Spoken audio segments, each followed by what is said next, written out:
It is more than a little bittersweet that I begin my last sermon here with you this morning as your interim rector here at St. Mary's. I must say, it's been a fun ride these past 10.5 months. And I look forward to seeing how this story of this wonderful community will continue to unfold in the days and months ahead. I have said previously, and I still fully believe it, that your best days lie in front of you. And I take it as a great privilege to know that I got to be a part of this moment that leads to those best days that are to come. You know, I thought long and hard about what I would say this morning, and I considered a couple of options. Maybe I would teach you just one or two more church camp songs. Or perhaps I would expound for a while on whatever Broadway musical happened to be rumbling through my head at the moment. Or maybe I would share with you some passage from one of my favorite authors, all of whom seem to write about life in the West.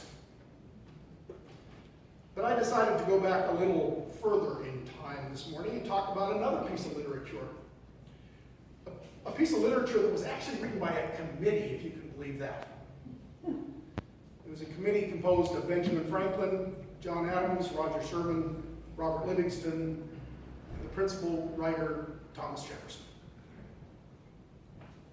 It was 240 years ago tomorrow that the Declaration of Independence was approved in Philadelphia, Pennsylvania. I must say that if you haven't read the Declaration of Independence since your high school civics class, I would encourage you to go online and spend the 5 or 10 minutes it's going to take for you to read it for yourself.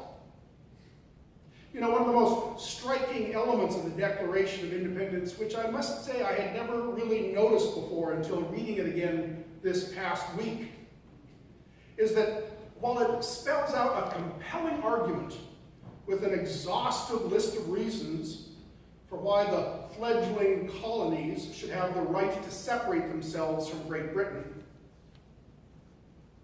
it ends on a very different note.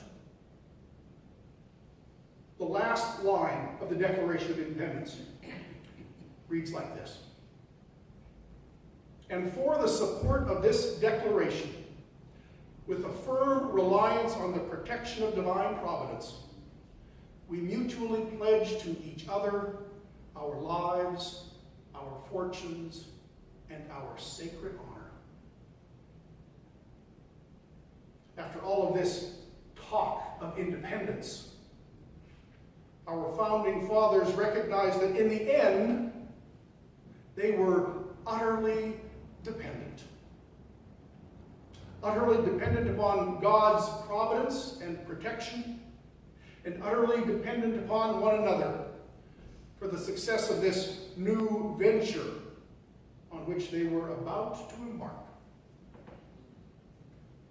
You know, this notion of independence, at least as it has been promulgated by so many pundits and politicians and preachers today, that it is somehow a God-given right, that as individuals and as a nation we should be totally free from the responsibility of being connected to anyone or anything other than ourselves, that simply flies in the face both of good politics and of good theology. In today's reading from the 10th chapter of Luke's Gospel, Jesus sends out 70 of his followers to pave the way ahead for his upcoming visits. Now, two significant parts of his charge to this group of 70, I think, are particularly noteworthy. First, they are not to go out as independent contractors. Rather, he sends them out 2 by 2. And secondly, he sends them out totally unprepared, with no real resources at their disposal. He commands this advance group, carry no purse, no bag, no sandals, remain in the same house, eating and drinking whatever they provide.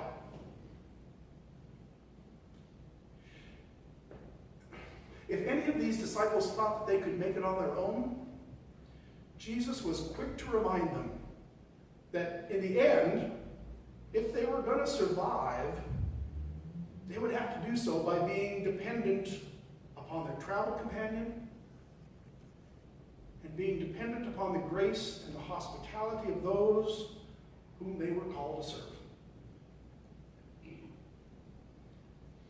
Well, that certainly is an interesting turn of events, isn't it? A flipping of expectations as to what hospitality is all about. You see, so often we associate hospitality as an act of us extending it to others. As though we hold the power, we hold the resources, we hold the assets, the wealth, the influence. And because of our position, we can offer to share it with those around us. But Jesus turns that notion on its head and commands his followers, both then and now, to see ourselves primarily as the recipients of the hospitality of others, rather than as the mediators of that grace to those around us. It is only when we recognize our dependence upon the gifts of others that we can truly open our hearts, truly open our hands, truly open our lives to both offer and receive God's blessings.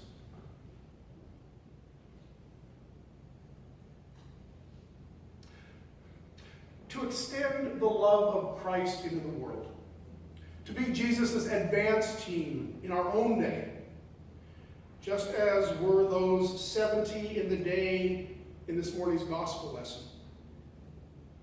We can only do so by engaging the world as it is, rather than on our terms, by offering our openness to the hopes and the dreams, the fears, the needs, the questions of those around us, rather than assuming that all we have to do is to recite some kind of a formulaic pat answer to questions that were never asked. I don't know if you've ever noticed it before, but the doors through which you exit the church on Sunday, whether it's the doors that lead out onto the street, or the doors into the columbarium, or the door that leads across the alley over to the Guildhall, all of those doors open out for a reason. Now, I like to think that it's more than simply an architectural design or zoning regulation that made the doors that way, but also that it's a deeply theological decision as well. You see, those doors open to the outside because that's the way we're supposed to use them. Like those 70 evangelists before us, whom Jesus sent out 2 by 2, our job is not to bring God to the world, but to find and celebrate and proclaim that God who preceded us into that holy space. John 3:16 reminds us, "For God so loved the world." And the invitation from God is to join God in that world and the people of that world, which God has already so dearly loved, long before any of us ever showed up on the scene.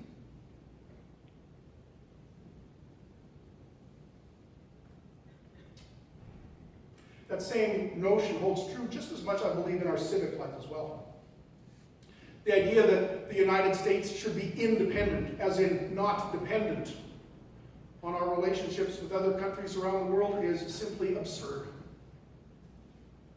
As the news of the past couple of weeks makes clear, the financial markets in the United States are absolutely dependent on a stable government in the United Kingdom and the European Union.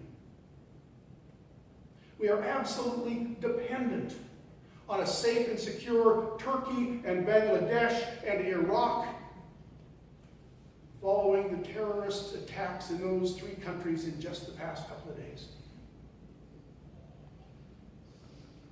And as you know, right here in Orange County, the United States is absolutely dependent on a steady and reliable flow of workers from Mexico and Central and South America. Unless we want our entertainment industry, which is the leading source of employment around here, or the produce prices in our supermarkets to skyrocket. If you invest in the stock market, or get a retirement check each month, or buy your clothes in a department store, or get on an airplane, you know that the United States is absolutely dependent on trade agreements and security agreements and travel agreements with countries all around the world. Before he sent them out in today's gospel lesson, Jesus told his followers, the harvest is plentiful, but the laborers are few. Those apostles were called to enter into their work, and even more, to enter into their lives with an attitude of abundance, that the harvest was plentiful. I wonder, though, do we still believe in that plentiful harvest? That there is more than enough to go around? Do we still believe that this harvest is not just ours to give, but ours to receive as well? Or do we think that there's only so much grace to be had? That we have to fight to protect our piece of the American dream or the Christian story, fearing that there is no longer enough for everyone? It's an important question to ask, both as St. Mary's prepares to welcome a new pastor into your midst, and as we find ourselves now just 4 months and 5 days from the election of a new president. You see, both the founders of this country and the founder of our faith believed in infinite possibilities.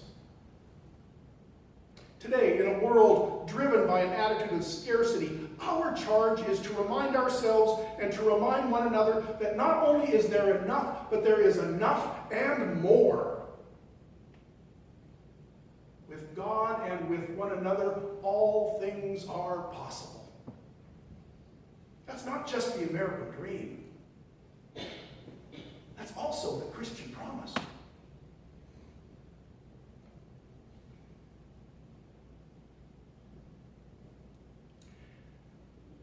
These past 10 months have been filled with so many memories which I will carry with me and hold close to my heart in the days to come. Now, although it may sound strange for me to say this, some of my most memorable moments came during the 9 funerals and memorial services which were conducted since I arrived here on September 1.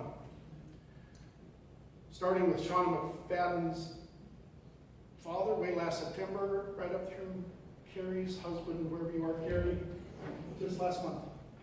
You know, one of the opening lines in the burial office goes like this.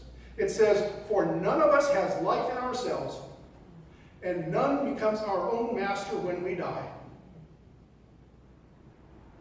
If there is nothing else you take away from this Independence Day weekend, if there is nothing else you take away from our time together these past 10 months, take away the reminder that while we celebrate our independence, we are even more so inevitably, inexorably, and divinely dependent upon one another and upon that God who binds us all together. That is the gift that is America. That is the gift that is the life of faith lived in community. That is the gift offered freely and fully